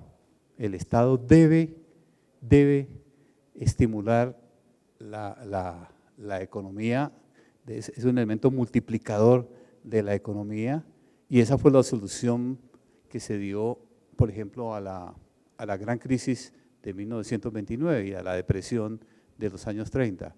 Así que la revolución keynesiana fue salirse de esa ortodoxia de que el volumen monetario es igual al nivel de precios más las transacciones, y colocar otros elementos en esa igualdad, dinamizadores, ¿sí? Meter incluso muchos más elementos. Precisamente una de las inquietudes que tengo yo es la heterodoxia de Garavito al incorporar elementos en esa igualdad, llamémoslo así. ¿Sí? Con eso no te respondo, pero sí por lo menos te doy una pista. El Estado es un dinamizador fundamental de la economía, ¿sí? No el empresario privado, ¿sí? sino el Estado. Por eso se dice que con la revolución keynesiana los políticos por fin entendieron que había que apelar a los economistas. Sí. La revolución keynesiana aproxima el economista y el político. Las comisiones económicas, las oficinas de planeación nacional, sí, como grupos de economistas profesionales surgen precisamente en tiempos de la revolución keynesiana. ¿Sí? Aquí tuvimos un keynesiano extraordinario, ¿sí? Kerry, ¿sí? Que vino desde los años 60 y era un keynesiano convencido, además independiente de Keynes, ¿sí? Y estimuló sin duda la economía y formó generaciones de economistas aquí en la Universidad Nacional y en la Universidad de los Andes. Sí. El Estado, lo fundamental de la revolución keynesiana es la interferencia del Estado, la dirección de la moneda por el Estado. Es una obligación, así como el Estado debe tener el servicio por la estadística, servicios de salud, ¿sí? El Estado tiene la obligación de dirigir la moneda, no dejarla al azar, como hemos visto un poco en el ámbito de esta conferencia y de las preocupaciones económicas de Julio Garavito, el Estado, con grupos especializados y profesionales de economistas. Un estudiante de ingeniería eléctrica pregunta, así como escribió sobre la Revolución Francesa y la Primera Guerra Mundial, ¿escribió Garavito sobre causas, consecuencias sociológicas y o económicas de la Guerra de los 1000 días, la pérdida de Panamá y la indemnización que pagó Estados Unidos? No le tocó la indemnización porque Garavito murió en el 20 y la indemnización fue en el 25. Su análisis de las guerras civiles, como vimos, de las causas de las guerras civiles es muy biologizante, muy evolucionista. Pero respecto a la tercera inquietud, no he podido encontrar nada sobre la pérdida de Panamá en los escritos de Garavito. Es increíble, ¿sí? El día más doloroso de la patria, como decían los poetas, ¿sí? En 1903, cuando perdimos a Panamá, el día más doloroso, ¿sí? Y Garavito ni una sola línea he encontrado, ¿sí? Sin duda. ¿Quiere intervenir, profesora? No, yo quiero decir que hay mucha documentación de Garavito que está perdida. Faltan muchos cuadernos, comenzando por ahí. Sin duda, pero soy optimista, sí. Que los Puede descendientes que haya de la privados, familia Garavito los tengan escondidos por ahí, que privados. vayan a desempolvar los baúles. ¿En los archivos de la Escuela Colombiana de Ingeniería no tienen manuscritos de Garavito? Profesor Alberto, una pregunta, si me permite, el estudiante de eléctrica, como complemento de lo anterior. ¿Influyó mucho que toda la vida de Garavito fue bajo una hegemonía conservadora? Para nada. Él como Caro, creo yo, no era ni conservador ni liberal. No, pero el hecho de que los gobiernos fueran todos de una hegemonía conservadora. No, pero los hubo progresistas cuasi liberales, el gobierno de Reyes, ¿cierto? El gobierno de Reyes es un gobierno digamos, de coalición nacional, llamémoslo así, ¿cierto? Apoyado por conservadores y liberales. El gobierno de Carlos R. Restrepo ni se diga, él trató de fundar un partido que uniera las dos corrientes, el republicanismo, que no le dio resultado. O sea, Garavito es un indignado con los dirigentes políticos colombianos. Esto que reflejan sus análisis económicos y socioeconómicos es que él está total desacuerdo con la clase política. Los únicos elogios que hay, poquitos, es a Núñez, por haber tenido el valor de que el Estado, de lograr que el Estado asumiera la emisión. El único banco que logra emitir papel moneda, el Estado, el Banco Central, creado por Núñez. ¿Ven? Ese es un punto que muestra que él realmente no estaba ni era liberal ni conservador. Aquí hay un par de preguntas que tienen conexión sobre los ensayos de Garavito. Una dice que si él dejó vislumbrar en sus escritos algo sobre la acumulación de la riqueza y la segregación social propiciada por el adueñamiento de la tierra y los factores de producción por parte de la élite perpetuada por generaciones y mantenida por la política. Y en otra pregunta… No, esa es muy buena, esa es muy buena. Sí. Recuerden que él es esclavo, Garavito es esclavo de un economista muerto, de Henry George, que es un agrarista norteamericano. Y desafortunadamente no tuvimos tiempo, pero en uno de sus ensayos y en esa publicación que se llama El Impuesto Único, él dice, bueno, las guerras civiles han sido desastrosas en Colombia. Entonces, ¿cómo las podemos prever? Sí. ¿Cómo podemos prever las guerras civiles? Creando un impuesto altísimo a la agricultura, a los propietarios de la tierra. Sí. No hay en él todavía la idea de la reforma agraria, ni mucho menos, pero sí la idea de gravar a los propietarios de la tierra con un impuesto tal que prevenga una posible o una eventual guerra civil. ¿Cómo? Con ese impuesto el Estado crearía empleo para obras civiles, ¿sí? Por ejemplo, saneamiento de las ciudades, embellecimiento de las ciudades, ¿sí? Estas ideas son muy germinales y muy interesantes. ¿Ven? Él las toma de este agrarista, ¿sí? En esto está implícito su total desacuerdo con los propietarios de la tierra en Colombia. ¿Ven? Hay que gravarlos, el Estado tiene que gravarlos fuertemente, de tal manera que con ese impuesto, el impuesto para él era justamente la redistribución de la riqueza. Con ese impuesto altísimo se lograba, según él, se lograría crear empleos, nuevos empleos. ¿Sí? La idea del pleno empleo, que es justamente una de las ideas fundamentales de Keynes, está aquí un poco en germen, ¿sí? Porque él ve que es inevitable que el progreso tecnológico conduzca al desempleo. Es uno de sus leitmotiv, ¿no? Y la otra pregunta… Bueno, él también ve en los análisis económicos que los mecanismos de subida de precios y aumento del volumen monetario son mecanismos de exacción, ¿sí? Él no los nombra por su nombre, inflación y deflación, pero en estos procesos de altos volúmenes monetarios, de fenómenos inflacionarios, hay cambios de fortunas. Muchos se quiebran, pero eso no se pierde, como él dice, como las leyes de la termodinámica, no se pierden, la riqueza se traslada. ¿Ven? Sí.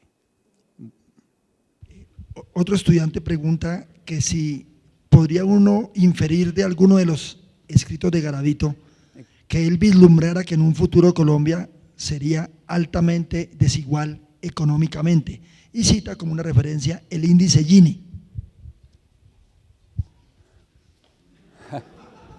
Era un pitonizo. Esas son las preguntas que no quería, las preguntas técnicas. No, yo creo que Garavito es más analista que profeta, ¿sí? En términos económicos, ¿sí? El otro ingeniero, Alejandro López, va a ser más profeta, ¿sí? Muy amargado. Es que la economía produce amargura, ¿sí? Porque es que la ciencia es de los medios escasos, ¿sí? Nunca se podrá alimentar a todas las clases sociales, ¿sí? Y como decía Malthus, sobre todo aquellas que se reproducen incesantemente, aunque él introduce otra expresión mucho más fuerte, ¿no? Que se reproducen algo así como más allá de toda posibilidad moral, ¿no? La economía por eso es una ciencia sombría y la ciencia de la escasez, ¿sí? de los medios escasos. ¿Ven? Aquí hay una pregunta muy similar. Entonces yo no creo que sea profeta. No creo que sea profeta. Es pesimista en muchas cosas, pero creo que la recuperación colombiana en la segunda década, es decir, de 1910 a 1920, le quitaron un poco cierta amargura en sus análisis económicos. Lo hicieron un poco más optimista. Pero miren que de todas maneras él considera que los progresos técnicos van a crear riqueza y miseria al mismo tiempo. Es inevitable, es una contradicción. Es uno de los leitmotiv del pensamiento económico de Garavito, está muy moderno en eso. Creo que leí algo muy similar hace 8 días en la charla de la profesora Clarita. En cuanto a la formulación de la pregunta, dice un estudiante de geología, ¿solo se dedicó Garavito a ser un tercero crítico por medio de sus artículos o alguna vez expuso sus ideas sobre el manejo que se debería dar al papel moneda teniendo en cuenta su respaldo en oro ante un ente como el Banco de la República, antes llamado Banco Central? Y agrego yo, el billete de 20.000 es una moneda. La pregunta está en el escrito que quedó hace 15 días. Un plan, con Álvarez Lleras, un plan, ¿cierto? Si el Estado colombiano ante la Primera Guerra Mundial, sus exportaciones se recortan y los derechos de aduana y el fisco se bajan, entonces, ¿qué hacer? Evitamos papel moneda. No importa que no haya oro que respalde a la garantía del Estado, y propone un plan de cuál es el respaldo del Estado. Es muy buena esa pregunta, porque el material que les dejé justamente que Garavito públicamente mostró un plan, y lo que les damos un plan Garavito y Álvarez, el plan de emisiones controladas por el Estado, ¿sí? Por eso mencionaba yo que un elemento de la revolución keynesiana es justamente que la moneda ya no debe estar al azar, la moneda debe ser controlada por el Estado. ¿Ven? Y Garavito propone un plan económico con Álvarez Lleras. Si tuvo repercusión o no, eso será para investigarlo. Pero sí, es decir, plan quiere decir que tomemos los medios indispensables, aseguremos los medios indispensables para ciertos fines. Impedir, por ejemplo, la quiebra del Estado, la quiebra fiscal del Estado. En eso, ese ensayo que les dejé, ese responde la pregunta. Ahí no está solamente como analista, no, está activo, proponiendo una solución. Bueno, buenas noches y gracias Alberto, por su paciencia. hay 2 preguntas más. Como lo debo esperar un momento. Pregunta de un estudiante de matemáticas. ¿Por qué la economía no es una ciencia absoluta como las ciencias que entendía Garavito o que enfrentaba Garavito? Es la pregunta tal cual. Una de las conclusiones que tenía yo para mostrar es justamente la oscilación que hay de él, si la economía es una ciencia experimental o una ciencia deductiva de principios y leyes. Él oscila, ¿cierto? Y él cree haber descubierto algunas leyes experimentales en economía, en sus primeros escritos económicos. Después va suavizándose, esa arrogancia se va, pero en el fondo es tomar la economía en términos relativos. Los principios de Gibbons, de Marshall, de Walras, adaptarlos a las condiciones colombianas. Creo que es la actitud de él, como la de Caro, como la de Carlos Calderón, adaptar a estas circunstancias, ¿sí? Aunque el primer escrito dice él, no, aquí no funciona la ciencia económica, yo voy a dar las leyes, yo voy a dar la solución. Eso se va suavizando y él va entrando más en la ortodoxia en ciertos puntos, en términos monetarios, y cierta heterodoxia con respecto a la ecuación o a la teoría cuantitativa.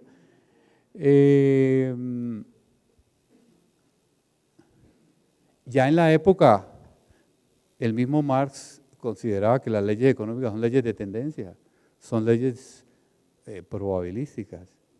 En el tercer volumen del Capital, él la llama por su nombre. Por ejemplo, la tendencia a la caída de la tasa media de ganancia. ¿Sí? La tendencia no dice la ley natural de la caída de tasa media de ganancia. Es decir, que cuando un capitalista por un invento monopoliza, ¿cierto? El mercado, es natural que los capitales se vayan allá a competir. Entonces, las ganancias de monopolio de ese primer capitalista empiezan a bajar cuando acuden otros capitalistas allá a competir, ¿cierto? Entonces la tasa se va nivelando por lo bajo, ¿ven? Porque hay que repartir las ganancias entre todos, los que adoptan esa innovación, ¿ven? Eso lo llama Marx por su nombre, tendencia a la caída de la tasa media de ganancia. Ya en Marx, ni se diga pues en Walras y en los otros, por más sofisticados modelos económicos y de ecuaciones que utilicen, tendencias, no leyes naturales. Garavito tiene una cierta contradicción, a veces las llama leyes naturales, las leyes de la economía, otras veces leyes experimentales, y como vimos en esa citica que para mí es preciosa, ya leyes del azar, sí, un poco el azar, la ley de los grandes números. Una última, ¿cuál es la interpretación de la raza para justificar el atraso del país? En su interpretación, de Alberto Mayor, de la descendencia española, ¿considera que la no colonización de España haría de Colombia un país de mayor progreso? Esa pregunta,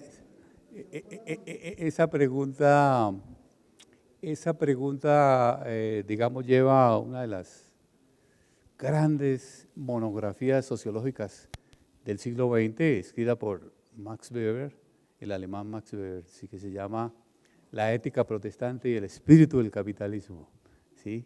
La tesis de él es que el capitalismo solo pudo, digamos, desarrollarse, no crearse, desarrollarse en países protestantes y no en países católicos. Entonces, con esto respondo un poco indirectamente a la pregunta, porque el planteamiento de Weber es que las distintas sectas y tendencias en el protestantismo, desde las luteranas, calvinistas, metodistas, etcétera, crearon una moral en el trabajo y una moral cuyo exponente fundamental es Benjamin Franklin, ¿cierto? Que condujo justamente a justificar el capitalismo como un sistema. En los países católicos, como España y los países colonizados por España, la moral fue una moral laxa, ¿sí? La moral de conveniencia, de circunstancias, no una moral a toda prueba. Pero esa moral protestante condujo justamente a su opuesto, es decir, a que los hombres se condujeran con respecto a los otros hombres como medios para sus propios fines. El representante máximo es Benjamin Franklin, ¿sí? En sus máximas decía, el tiempo es oro, pero la máxima fundamental es, cuídate que tu vecino, esto en el siglo XVIII, oiga el martillo en tu yunque desde las 5 de la mañana, porque tuyo es su crédito, ¿sí? ¿Ven? Si te oye que tú trabajas desde las 5 de la mañana, el bolsillo de él es tuyo. ¿Sí? Es la moral de que convierte a los hombres en medios, de fines a medios. Con esto respondo parcialmente porque esto daría para un seminario. ¿Sí? Esta pregunta que es bien interesante. Garavito no da ninguna solución en este sentido, pero dice que la raza española es desorganizada, que la raza española es inconstante, que tiene una serie de elementos y costumbres que la hacen poco proclive al trabajo de las razas anglosajonas. Muchos de estos economistas, por ejemplo Marshall, estaban un poco en esa tendencia, ¿no? ¿Sí? Quizás por eso no dijo ni una sola palabra sobre la guerra de Panamá, sobre la pérdida de Panamá, porque nos las quitó una raza anglosajona, ¿sí? Esta raza anglosajona, que quizá Garavito en algunos de sus escritos alaba como una raza moderna, llamémoslo así, ¿sí? Pero es que no se puede estar sentado en una riqueza geopolítica como el canal y no saber que se tiene esa riqueza geopolítica, ¿sí? Los militares de los Estados Unidos hace 150 años, es decir, desde mitad del siglo XIX, sabían que el canal de Panamá era el secreto geopolítico fundamental, ¿no? Y Codazzi advirtió, Agustín Codazzi advirtió desde 1850, ojo, los americanos con 50 años, ese sí fue profeta, con 50 años de anticipación. Sí. Entonces teníamos una guerrita civil cada 10 años o cada 5 años regional y no sabíamos que teníamos un secreto geopolítico fundamental, el canal de Panamá. Bueno, ahora sí, muchas gracias. Señor, muchas gracias.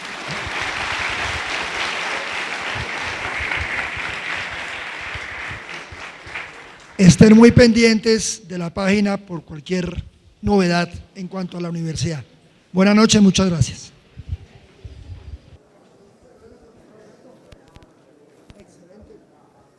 Bueno, me alegro.